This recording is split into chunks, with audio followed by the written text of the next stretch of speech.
Всем привет! Сегодня у нас с вами топ ошибок новичков. С нами очень опытный игрок The Stranger. Всем привет, ребята. Но перед началом хочу порекомендовать вам Phantom Donut.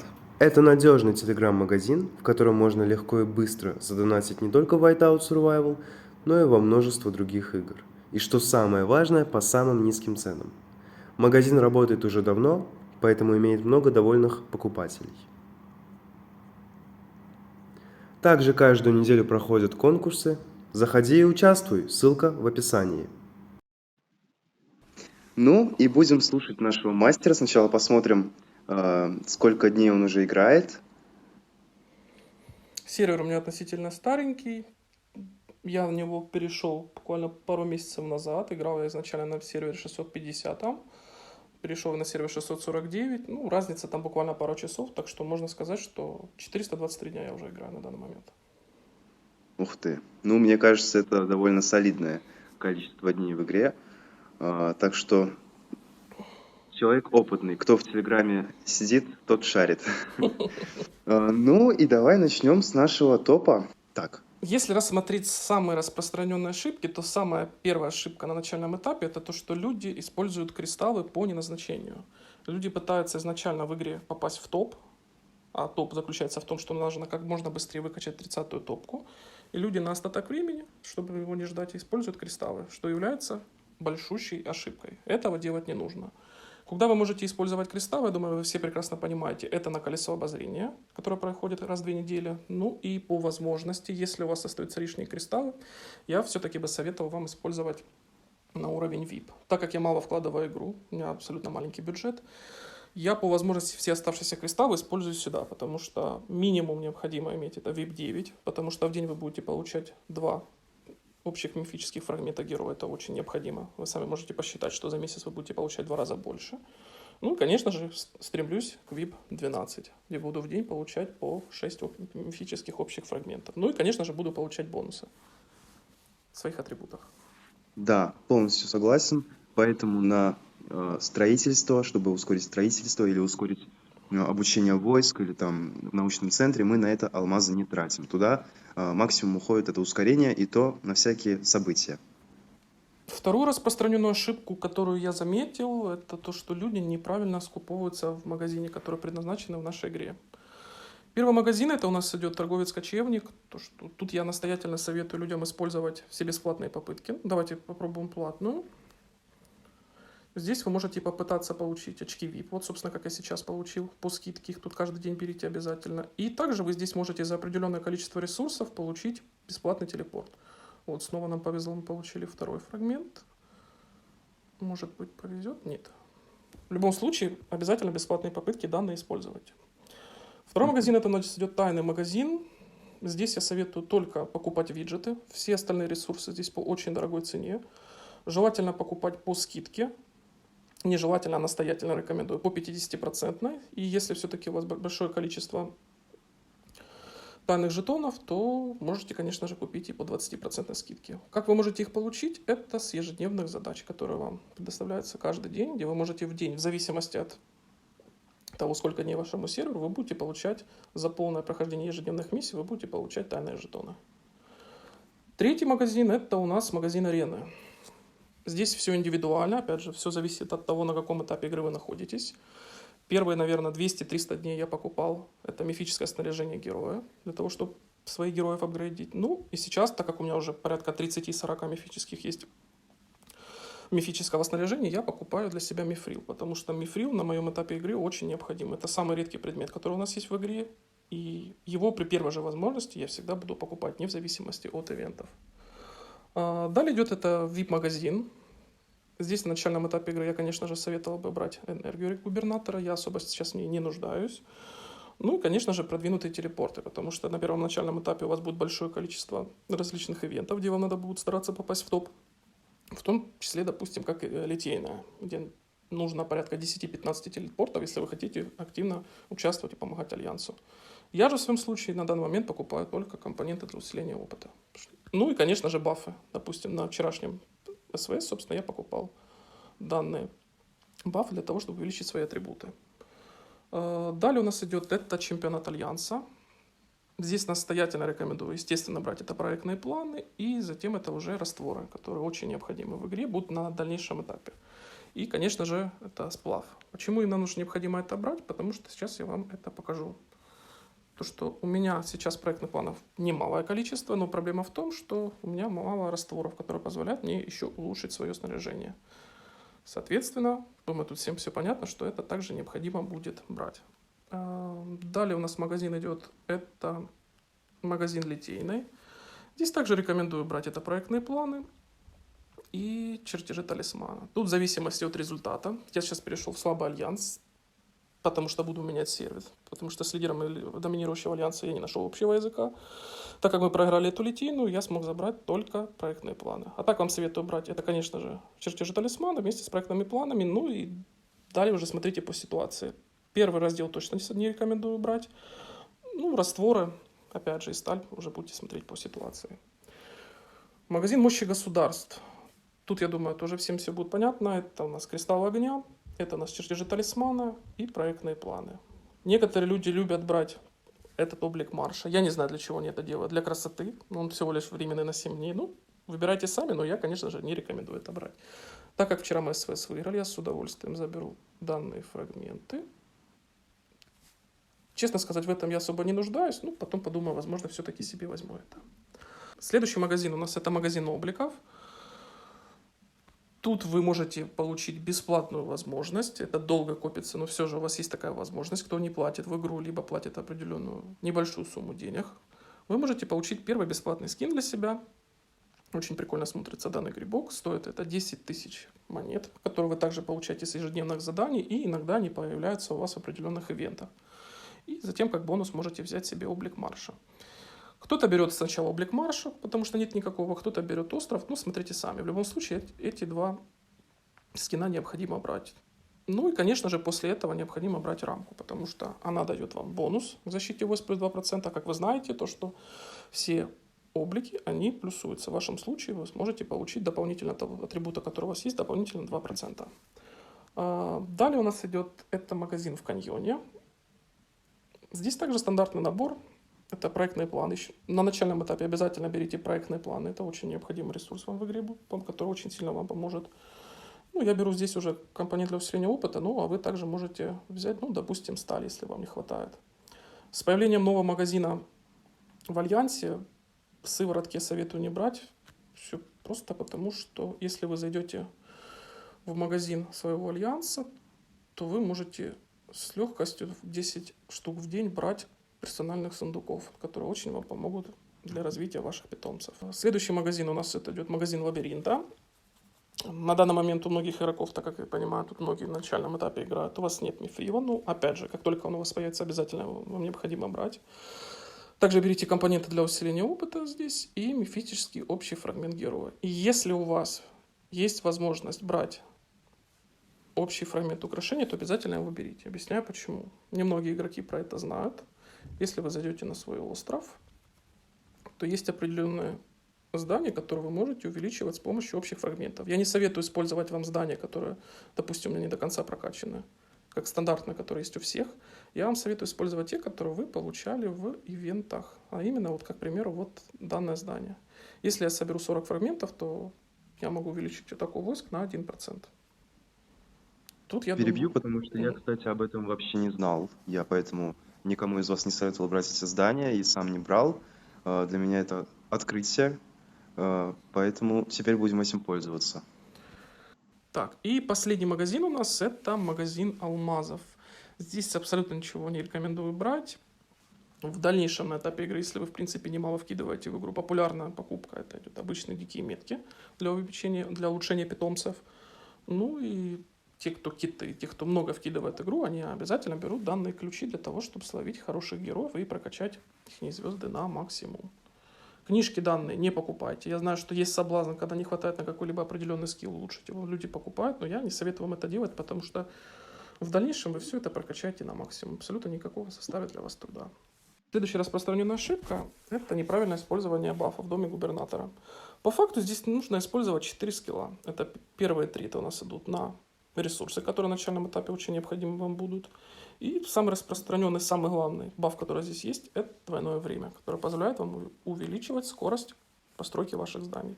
Как работает правильно? Как даже помню я на начальном этапе делал игры, я думал, что оно работает следующим образом. Нужно сначала нажать улучшение, а затем использовать баф. Но нет, это не так работает. Первое сначала вы нажимаете данный баф, вы его используете.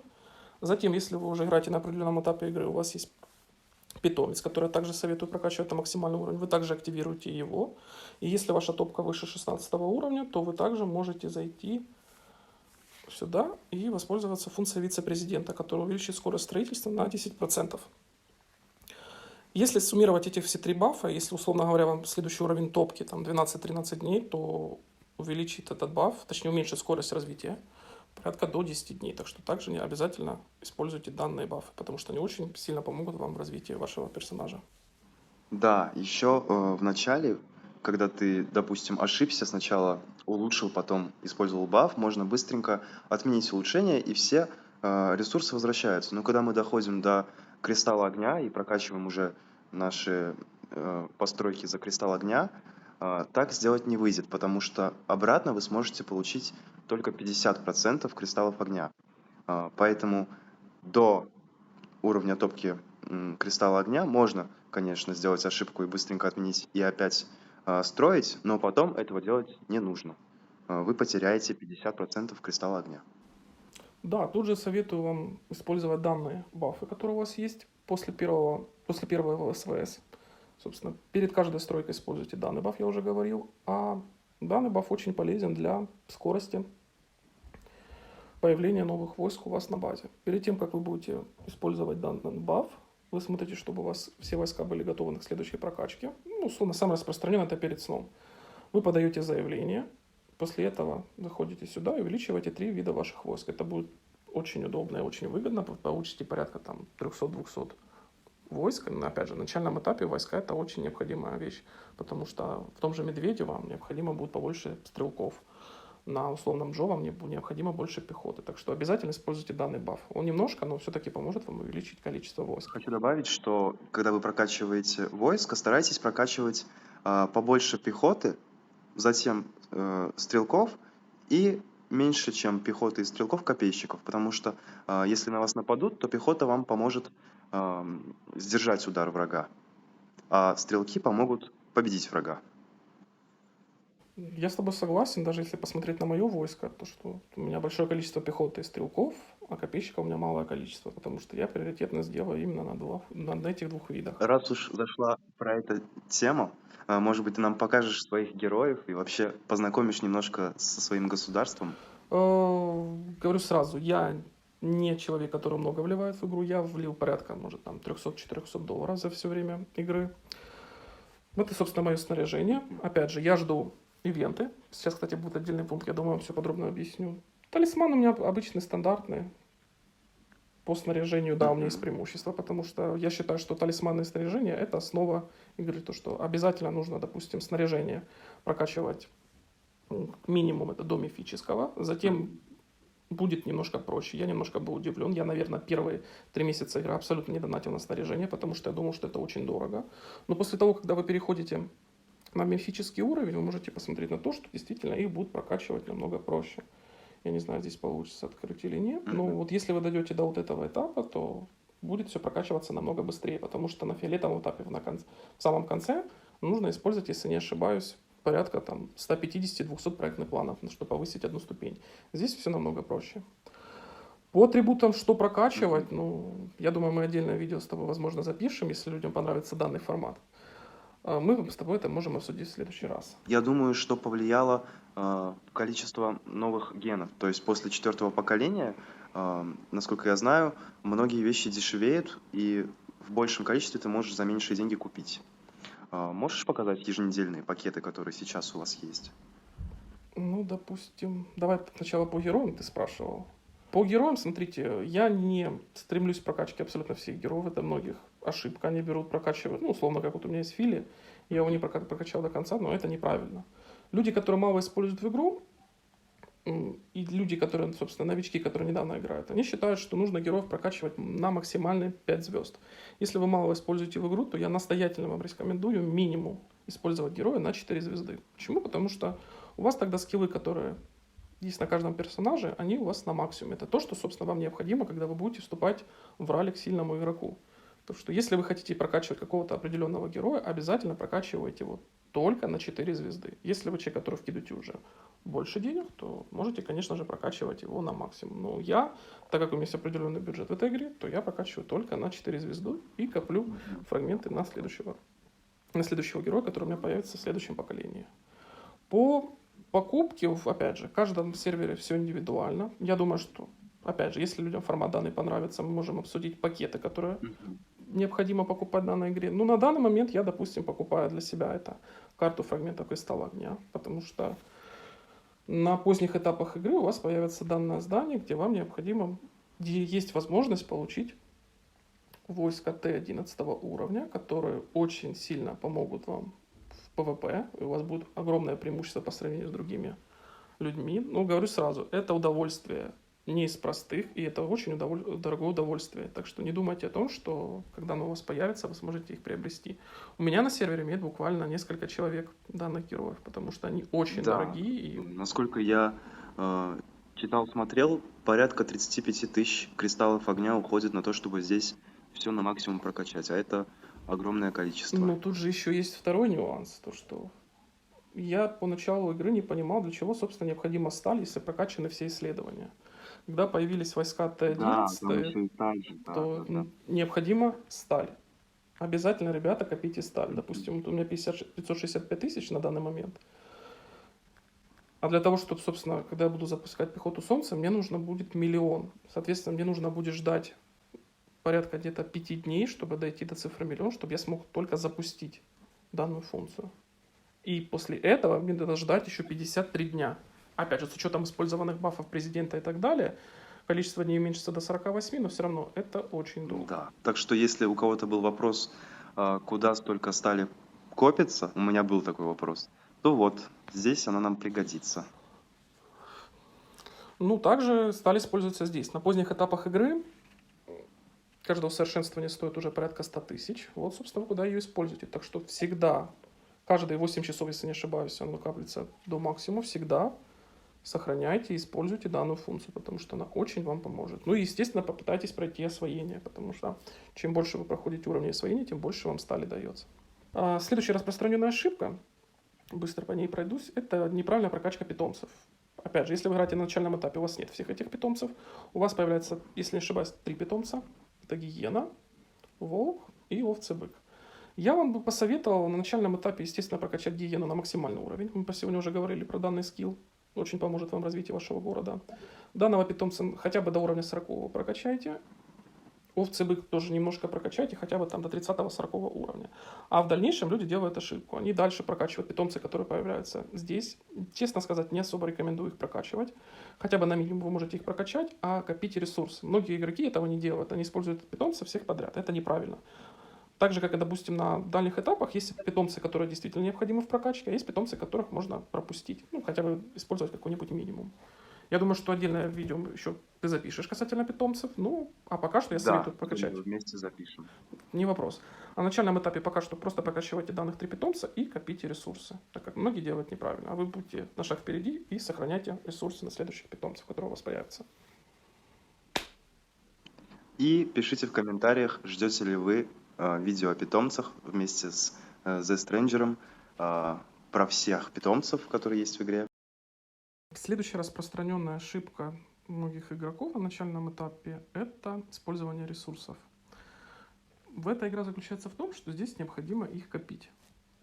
Вы должны для себя выбрать какой-нибудь определенный ивент, либо это будет КОИ, либо будет СВС, либо это будет двухдневный ивент, но вам необходимо всегда это копить. И ни в коем случае вне ивента не использовать определенный ресурс. Ну, допустим, как тут. Тут у меня есть герои, которые уже готовы для прокачки, но я этого делать не буду, потому что я буду ждать определенных ивентов и их прокачивать.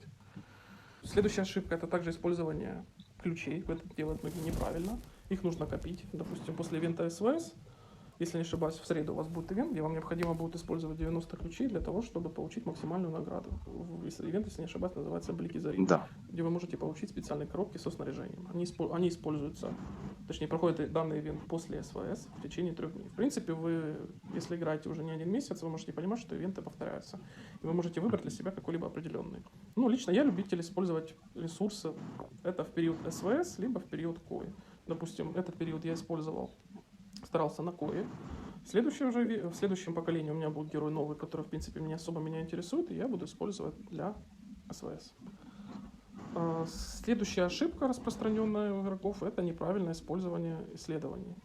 Потому что люди берут и все подряд прокачивают, нажимают тут это, берут прокачивать, потом это, затем это, и идут вот так вот сверху вниз. Нет, этого делать не нужно. В игре есть определенные атрибуты, которые необходимо прокачивать. Если брать в 2 словах, я думаю, в дальнейшем мы можем отдельно также записать про это.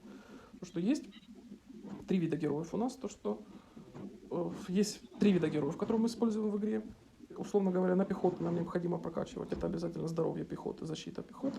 Смертоносность ни в коем случае прокачивать не нужно, она абсолютно нам не нужна. Также не нужна атака пехоты. Соответственно, я бы советовал использовать здоровье пехоты, защиту пехоты. На копейщиков и стрелков тут все наоборот. Мы прокачиваем атаку стрелков, атаку копейщиков и прокачиваем смертоносность копейщиков.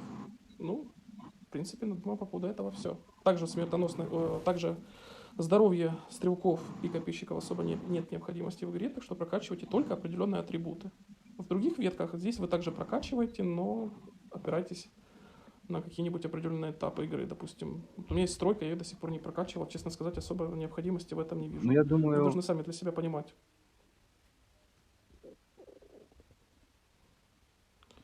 Да, если посмотреть у меня на количество ресурсов, которые остались, у меня, допустим, осталось 26 дней. При хорошем стечении обстоятельств не прокачать топку. Сейчас только осталось найти усовершенствованные кристаллы огня. Если я буду использовать ускорение и бафы, то плюс-минус, я думаю, мне этого хватит для того, чтобы перейти на 8-ю топку. Так. Есть еще распространенная ошибка у людей, то что они не хотят перед сном просто нажать данную кнопку, чтобы проходить полярные ужасы. Всегда это делайте. Есть определенные ивенты, где помимо полярных вы можете получать награды. Да, они в небольшом количестве. Да, это идет 50 рейдов, но если посчитать в течение месяца, то за одно убийство вы получаете 5 минут ускорения. 50 в день, это у нас 250 ускорений получается. Если это перемножить на месяц, то выходит 7500 минут ускорений на войск вы можете использовать. А я считаю, что это очень большой прирост по войскам, который вам будет необходим. Есть ивенты «Месть Джины», если не ошибаюсь, он у многих сейчас проходит. У меня уже это потрошитель. Там даются банки, которые позволяют вам увеличивать уровень персонажа. Даже если посмотреть на моем этапе игры, у меня еще вот один герой есть, который я не прокачал на 80 уровень. А у меня уже следующее поколение буквально будет через неделю. И опять же, мне не хватает для того, чтобы прокачать всех героев на максимум. Обязательно все возможные рейды проходите 50 из 50 каждый день. Мгм. Так, ребята, я думаю, что основные ошибки мы с вами разобрали. Если у вас есть какие-либо вопросы, вы можете задать их в комментариях, и с удовольствием можем помочь вам ответить на Да, них. я думаю, мы еще заснимем видео с The Stranger. Он нам сегодня очень много интересной и полезной информации сказал. Даже я многого из этого не знал. Так что, думаю, запишем еще видео. Ну, для меня это был первый формат. Я никогда в Ютубе не записывал такие подкасты. Если людям действительно это понравится, и давай, допустим, они наберут 100 лайков, наберут данное видео, то я с удовольствием с тобой запишу второй подкаст. Если действительно люди поставят хорошие комментарии, что действительно это необходимо им для помощи в развитии Ну, я думаю, им персонажа. это несложно сделать. И скоро у нас будет еще одно видео с таким опытным игроком. Если что, зовите, всегда был рад помочь. Спасибо за участие в видео. Вам спасибо за просмотры. Пишите комментарии, ставьте лайки, подписывайтесь на канал. Всем пока! Всё, пока-пока.